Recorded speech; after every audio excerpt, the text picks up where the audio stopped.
राधे राधे, जय श्री कृष्ण। अब हम एलो हैं एगो भोला बाबा गीत लग अगर अहाँ सबके नीक लागत चैनल को सब्सक्राइब कर लेब, फेसबुक पर देखे छी तो फॉलो कर लेब। धन्यवाद।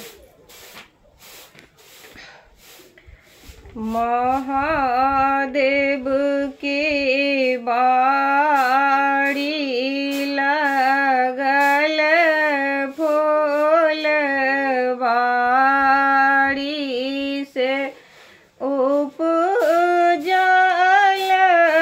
भांग धतूर गे माई से उपजल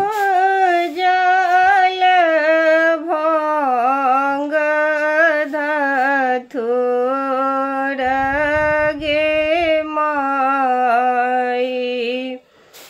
एक हाथे गौरी एक हाथे गौरी भांग पीसई छथि।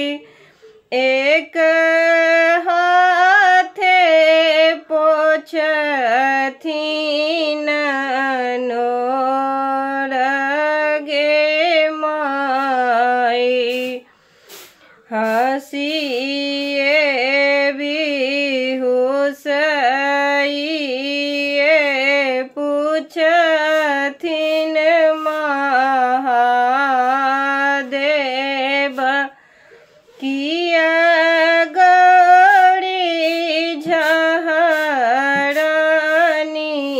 नोर गे माई से किया गौरी झहरई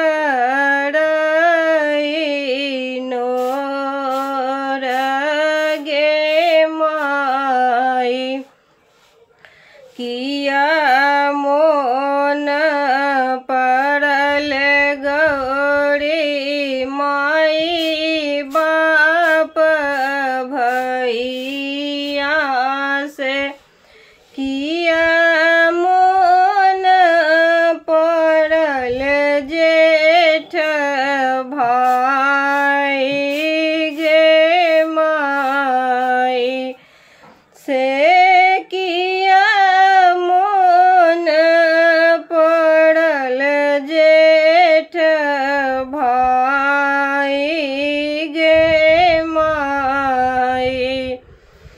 नहीं मोन पड़ल शिव माई बाप भैया से। नहीं मोन पड़ल जेठ भाई गे माई।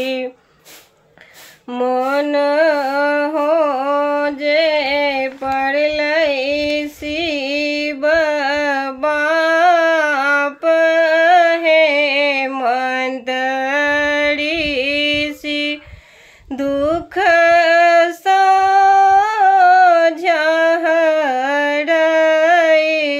नोर गे माई से। दुख झहरई नोर गे माई।